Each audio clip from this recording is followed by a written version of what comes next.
everybody, I'm Kimberly Edwards from cookingwithkimberly.com. And if you're out there looking for kitchen gear and equipment online, then make sure you go check out ProChefGearPlus.com. Use the coupon code Kimberly and you can get 15% off your order of $50 or more. That's it, that's all. Eat deliciously. Hi everybody, I'm Kimberly Edwards from cookingwithkimberly.com, and tonight I'm going to show you a recipe that's a serious staple in your house if you're going to actually be a serious home cook, okay, home chef. Now, you're going to use broths and stocks for a whole bunch of stuff, and why go buy it at the store if you can make it simply yourself, right? So I'm going to make an amazing recipe tomorrow with French onion soup in these awesome little Russian pots that I've got. Now, today I'm going to make the beef broth for this soup, and I'm going to show you guys how to do that. So this is how you are going to make your broth. This is how you're going to roast your bones, get everything ready, and get that broth ready, okay? So starting from scratch, here we go. Now, here's beef bones. These are called beef soup bones, in fact. Just easy, very easy. 5 big chunks of bones that come from beef. They're beef bones. They've got lots of marrow in them, and that's the whole entire point. Right now, I've got my oven on 400 degrees. It's preheated. Right here, I've got a baking dish. Now, I'm just going to spray it. You can grease it up if you want to, however way you want, but I just want to make sure it's a little bit oiled up. Actually, I can leave that here. Okay, next in is my beef bones.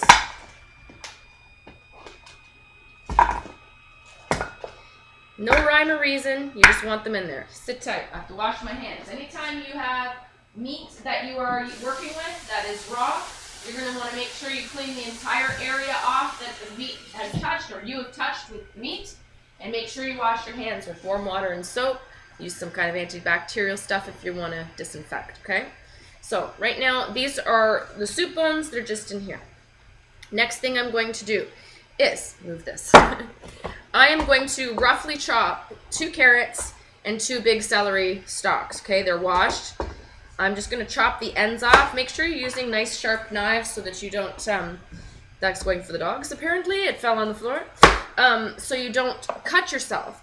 When you are chopping, especially things that are hard, like hard carrots or something like that, you want a super sharp knife, because the more power you have to use to slice through those vegetables or bones or whatever you're trying to chop or slice, if you're using more pressure and your knife is dull, it has the likelihood of slipping and cutting you even worse than a sharp knife would. A sharp knife, you put it where it is and it slices. Now make sure your fingers aren't in the way, but make sure you're using a nice sharp knife. Now this is a brand new chef's knife that I got. It's a Mercer Renaissance knife. Make sure you go check them out. They have them at ProChefGearPlus.com. And you can use a discount code Kimberly, Kimberly, for me, and you will get 15% off your order of $50 or more. Again, this is the Mercer Renaissance. It is a German steel, high carbon, no stainless steel. It's stainless steel, and it's fantastic. Nice weight, beautiful. Anyway, I could talk all day about knives, but we're not going to do that. So I'm just going to slice these carrots into probably 3 pieces. Okay, I'm leaving the skins on simply because I don't really care. This is not for presentation. This is going to be boiled up into a stock, and it doesn't matter what it looks like. Got me? When you're using root vegetables or lots of fruits and vegetables, have a lot of their nutrients in the peel, and if you peel it off, you're missing out on most of those nutrients, okay? These carrots are slippery today. So keep them on when you can. Now here's my celery. I'm doing the same thing, even pieces, okay? I'm arranging them around these bones. Now these bones are going to go in the oven for approximately 40 minutes, I would say, okay? Next thing I'm going to do is slice my onion. Now I have an onion. I want to keep it in half. I'm just going to slice it in half. And I want it to roast that way. It's going to have more of a chance to burn than the other vegetables, so I don't want that to happen. Now, when I make soup, broths or stocks, and I have onions, I like to leave the onion skin on. It imparts nutrients, like I just said, and it also imparts a really nice color, a darker color, like especially if you're doing chicken broths. So I'm actually going to reserve the skins because, again, the broth doesn't matter. I'm straining the whole thing out anyway. I'm not putting meat or anything else that's going to stay in there. It's going to be a clear broth when I'm done. So it's going to be all strained out. Doesn't matter. I'm going to save these and I'm going to throw them in the broth when I am ready to throw the bones in when they're done roasting. Now, I want this to roast up, though, the onion. If you left the skins on the onion inside of the oven, they're going to burn up. You're roasting at 400 degrees. It's going to, like, be an inferno, okay? You don't want to do that. Take the skins off. Now I'm leaving these whole. I'm putting these together in here, face down, just so they're protected. Comes in a natural protection. Leave it that way, okay? Make sure you got like that's nice room. Okay, last thing I'm going to do, I have a little tiny piece of aluminum foil. I have 2 garlic cloves. I'm going to slice off just the top, just like you would if you were going to do an entire clove of garlic roasting it. Now you could do an entire clove, but I don't need this. I don't need an entire clove for this. Here, puppies, you can have that too. I don't need a whole clove for that. So I'm just going to slice off the 2 tops, put it inside this little piece of foil. I'm going to drizzle a little bit of olive oil on top of these, right? A little bit of salt. I'm using a red wine sea salt today in a salt grinder from Drogeria, red wine salt. I got these salt and pepper actually are from Drogeria, and I got them from Qualifirst Foods online. They don't carry these at my grocer. You can find them at qualifirst.com, and they're delicious. All kinds of bang for your buck for some cool spices. If you're looking to spice up your life, that's what it is. Go buy some spice. Simple, right? Okay, so in this little piece of aluminum foil, it looks so cute. It's going to be all nestled in here. You're just going to make a nice little package, twist the top, throw it in the side, and let that roast alongside the rest of the stuff, okay? Hold these onion skins on the side if you want to keep them. Okay. Next. Right. I have a basting brush. Now, you can use your hands if you want to, or you can use a basting brush. But the first thing I'm going to do is I'm just going to drizzle olive oil all over everything. And I'm probably going to use my hands to toss everything up, just to make sure that everything's nice and coated properly. Make sure those onions stay the way they should be. Coat the celery, coat the carrots, coat the onions, coat those bones especially those bones. You want it to taste good. You're just using bones. You don't have any meat, so you want to make sure, right? Don't touch anything with your yucky hands. Well, in fact, I'm going to go wash them right now. Okay. So that's done. Next thing I'm going to do, I have a basting brush, tomato paste, okay? You don't have to put this on at first. You don't have to put this on at all. But this is what I like to do. It just gives that little bit of extra flavor that I want on these bones. I'm only putting it on the bones. I'm not putting it on the veggies. Now, this is going to roast up. This is going to brown nicely. They're going to taste so good.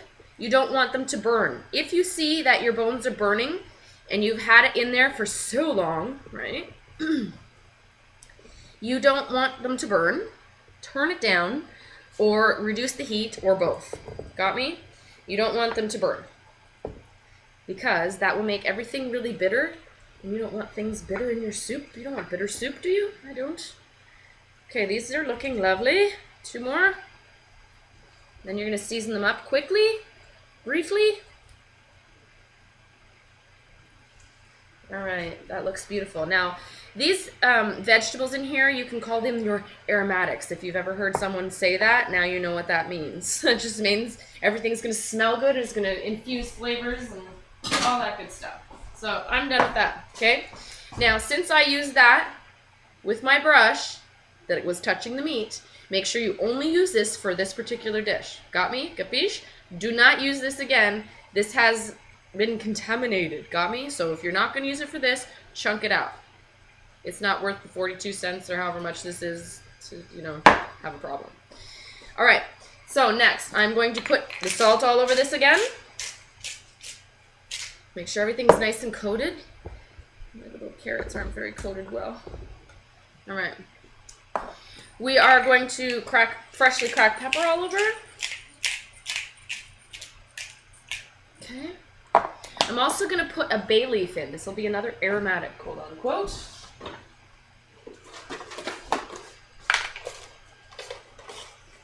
Now, check out everything in your pan in about 10 minutes to make sure that all is well and things aren't going awry because, stuff like that happens. It happens. So be aware of that. And that's it, that's all. It's going in my oven at 400 degrees. I'm going to do 15 minutes. I don't think it's necessary to look in 10. So I'm going to look in 15 minutes and we'll see how it goes. And then I'll come back when I think it's necessary for you to see something awesome. All right, everybody? Sit tight. Okay, so I'm taking this out to show you what's going down, right? Here's your beef bones. This is 20 minutes in. They look beautiful and browned. It's not burnt. And I am just going to flip them over. Girl, grab yourself some tongs. Don't hurt yourself. Aren't these cool? Check these guys out. You can get these. Actually, these are for a good cause. You can order them from a lady named Sherry. She's the bomb, and you can find them at 22qcentral.org, which is actually an illness, a genetic illness. Check it out. You'll learn something too from there. Anyways, aren't these cool? You can use them in your kitchen. They're towels, and she sent me like a cool oven towel dish rack, and she gave me, you know, stuff I use for my teapot and whatever. Beautifully done. She does them all custom. You can tell her the colors you like. Such a sweet lady. You'll love her story if you check her out, okay? Now, I'm going to baste these again, and I got rid of my brush, so I need a new brush. Thank goodness I have more than one brush in my house. Okay, so I'm going to baste this other side, the underbelly of these guys. They're flipped over, and they smell good. Everything looks good. All the veggies look nice. I'm actually going to flip the veggies a little, too. And then they're going to go back in this oven, same temperature, same bat cave, all that good stuff. And it's going to go back in for yet another 20 minutes, and then you're good to go and done. Got me? All right. So these all look beautiful. Next, I'm losing everything today. Okay, I'm just going to flip my veggies over. Not that it's a big deal. They probably did get flipped quite a bit at this point now. All right, so all is well. Back into the oven for 20 more minutes. See you then. Okay, so it's been another 20 minutes. We're about to grab these out of the oven. And we'll take a look. They're perfectly roasted. Nice and brown. My vegetables look gorgeous. Everything is going to make this broth so much tastier now that it's all roasted. Now you can put these things in without roasting them. You know, you could put the bones in just like that into your soup or your veggies. But you're going to get a lot more flavor by roasting them. That's it, that's all. So check it out when I go ahead and do this. I'm going to put these in a pot and I'm put cold water on to leach out all the awesome flavors, okay? I'll be right back. All right, everybody, I'm back. Now, last night, I roasted up these beef bones for this beef broth that I'm making for tonight's soup. I'm making French onion soup this evening. So I wanted a nice, rich beef broth, but I didn't want to buy it. I wanted to make my own, and I wanted to show you guys how to make it. Got me? So I roasted these bones. You saw what I did, okay? And now I'm going to finish this beef stock. So I have nothing in this great big pot on my stove. I'm going to put all of my ingredients that I roasted last night, which includes the beef bones, the reserved onion skin, the beef bones, the vegetables. I'm going to open up my little package of roasted garlic. I'm going to squeeze that in as well, just to get that out of the shell. All right, beautiful. It smells delicious. There's nothing like roasted garlic. Actually, I'm going to throw everything in there because it's all going to be strained. Got me? So the rest all goes in. There's onion, there's carrot, there's celery, there's bay leaves, there's some spices, etc. And that's going in. I'm also going to put some liquid inside of this, put it on top of my element on very low, and I'm going to deglaze that pan. Now, if you do it right away, see, last night I just didn't have time to finish it all. This is a couple-hour job to make sure that you do it properly. Now, if you want to just do it right away, you can deglaze the pan. I'm even going to put some, I am going to put some red wine in here, and I'm going to deglaze this pan, and I'm going to pour that on top as well. But that's going to be after I put this on the stove. So hold on, I need a towel. All right, so that's in here now. Next, this is what you're going to want to do is you're going to want to put cool liquid on top, okay? Cold water, cold whatever, okay? No, not whatever, but today I'm going to use a mixture of water and tea. I have lukewarm tea because we drink lots of tea, and sometimes it just goes cold and you make a new pot because you want to be spoiled and you want to make a new pot. And so then you have all this great cold tea that you can use for baking and cooking alike. And that's what we're going to do today. It's just going to make it a little bit more flavorful, a little bit more rich in color, and it's just cooler than water, in my opinion. I'm also going to add water as well. So what you want, I have these bones all in this pot, and you just want to cover it up. with maybe 2 more extra inches of liquid to make sure everything is all totally covered. You're going to bring this to a simmer. You're going to bring it to a boil, and then you're going to turn it down to a simmer as soon as you see it bubbling, right? Into this goes my tea. I'm going to pour this on right now. And then I'm going to put the remainder is going to be water. That tomato paste that's roasted on top of those bones is going to be beautiful and impart such great flavors into there. All right, the rest is going to be water, and then we're going to talk about some spices, okay? Into the pot goes the water. This is filtered water. You don't have to use filtered water if you don't have it. I use it because that's what we have that comes out of our tap here. First osmosis water. All right. Okay, so now we're going to put in some spices. I'm going to put in a couple more bay leaves just because it's nice and fresh. They're not all roasted and, you know, worn out. In goes the bay leaves. Next. This is real cooking. That happens all the time to me, and I'm sure it happens to you at home too. Anyway, I'm also going to put in some peppercorns. Now, I would usually put in plain quote-unquote, plain, normal, regular peppercorns. But today I'm going to use these really cool peppercorns that I got from Qualifirst Foods. It's qualifirst.com online. And this is from Epicurial, and they are Comet's Tail peppercorns. They're super cool because usually peppercorns are harvested, and they're harvested without these little stems. But these Comet's Tail, that's why they call them Comet's Tail. These Comet's Tails are harvested like this because they've got lots of extra flavor in there. Lots of yumminess in those stems. So these aren't like normal peppercorns. If you haven't seen my review of these, go check them out on the channel. But they're not like the typical peppercorns, okay? Typical quote unquote. These have nuances of flower and pine and camphor and clove. It's also been likened to the flavor of allspice. So bear that in mind before you use it for just anything, okay? The reason I'm going to use these today is because when I make soups and stews, and my mom made it like this, and her mom did, it's been passed down through generations. Don't ask me why we do it. This is what we do in our family. We usually put 1 or 2 cloves in a soup or a stew, just to give a little bit of extra. It's that little extra flavor that makes me know it's from us, from our home. So today I'm going to experiment. Instead of putting that clove in, I'm going to use these because they do have that little bit of flavor that I'm kind of looking for. So and they're bigger than my peppercorns I've been using. So I'm going to use probably 6 of these bad boys in there. Now, what else do I need in there? Nothing else really. I don't think I'm putting anything else in there. I might put a little bit of salt in, which is a good idea. Let's put some salt. And I'm going to use my Malden sea salt flakes here. These are awesome. When these are formed, they're like flakes. They're so cool. When these are formed, when the salt flakes are formed, they form in little pyramids that grow up like little pyramids, right? And so then they come in these really cool shapes, and you squish them and you crunch them as you're cooking with them. They're very aesthetically pleasing for the home chef or a gourmet chef because it's just fun to play with and it feels right, and you get a better feel of when you're cooking. I don't know how else to explain it. But this is also great stuff for soups and stews and stuff like that. This is from Malden, and Malden doesn't put any extra preservatives or anything like that inside of their salt. In this salt, anyway, I don't know about the rest of their salts or if they have other salts, but this salt they don't. And it's very pure, and it has a very beautiful flavor, and you can get them like this. Again, go to Qualifirst. They have everything there. Qualifirst.com.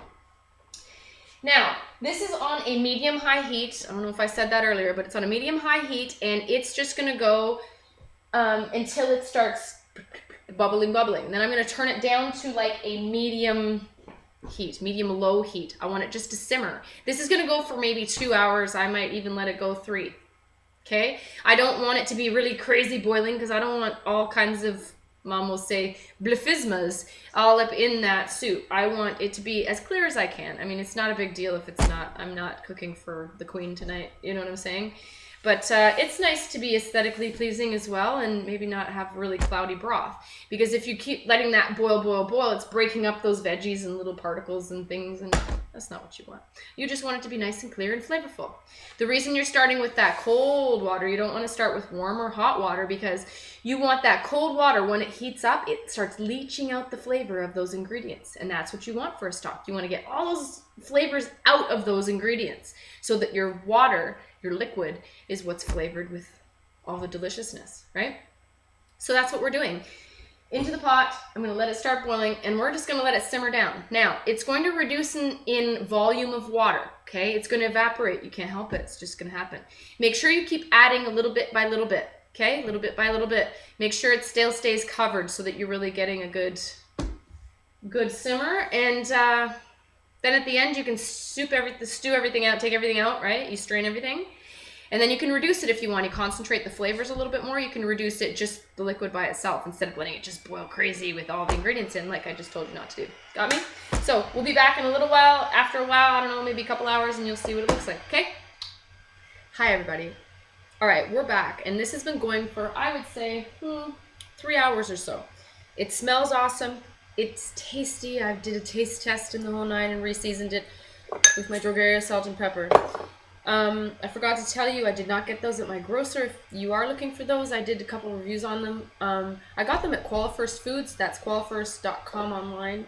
They're super fast shipping and all good stuff. You can find all kinds of imported delicious things there. Go check them out.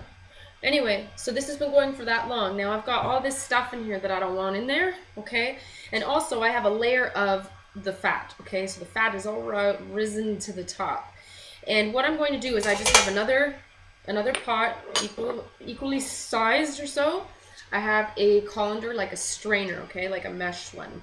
And I'm going to strain that into the other pot, okay? So you're going to see me do it. Be careful because it could be hot. If you want to be very safe, do it when it's cold or cooled down. All right, so that's all that other stuff. I don't need this anymore.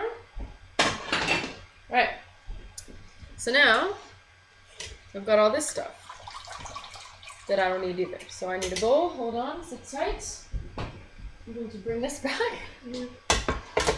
All right. And that can be discarded. I won't be using that again. Now I have this problem of the layer of oil on the top, the fat, okay, the grease that rises to the top. So you're just going to take like a flat spoon. You can even use a ladle for it. And you're just going to skim along the top like that, just letting a little bit of the liquid. Because the fat is always at the top. It rises, right? So you're just going to skim the top, get as much of that fat off as you can that you don't want in all your soup, right? Okay, I'm back. Now that took a little while, but it's going to be well worth the effort because check this out. This is all fat, right? That's not what you want to take in. That's not the fat that you want anywhere on your body, I'm sure. Anyhow, this now I'm going to pour into this clear measuring cup so you can see roughly how much I have. And so I know how much I have. And so you can see the pretty color. Right. And it goes. Alright, so that's about 9 cups. 9 cups of stock, okay? That came from five beef soup bones. That's actually what the package said. So that's what we've got here. It smells awesome. It has a little bit of a shimmer on top. Some of the fat that I just didn't get, and that's okay. I'm cool with just a little bit on there. But hey, look how much we got out, right? That's like, wow. So now that's how you make beef stock, and I'm about to make some French onion soup with this. So make sure you tune back into another show to find out how you make some French onion soup. All right, everybody, I'm Kimberly Edwards. I hope you follow me on Twitter at CookingWithKimE with a capital E. I hope you like the fan page. It's facebook.com/cookingwithkimberly, and my shows are on youtube.com/cookingwithkimberly. The site is cookingwithkimberly.com. I hope you come and interact with me, check out my recipes, all that good stuff. I also meant to add, I don't think I told you guys, I put about a cup of red wine in somewhere, after about an hour, just because I wanted some extra flavor in it, and that's what I was going to go for, so that's what I did. About a cup of red wine. Use whatever kind you like. Whatever. All right, everybody? That's it. That's all. I hope you're a champion in your kitchen. Eat deliciously.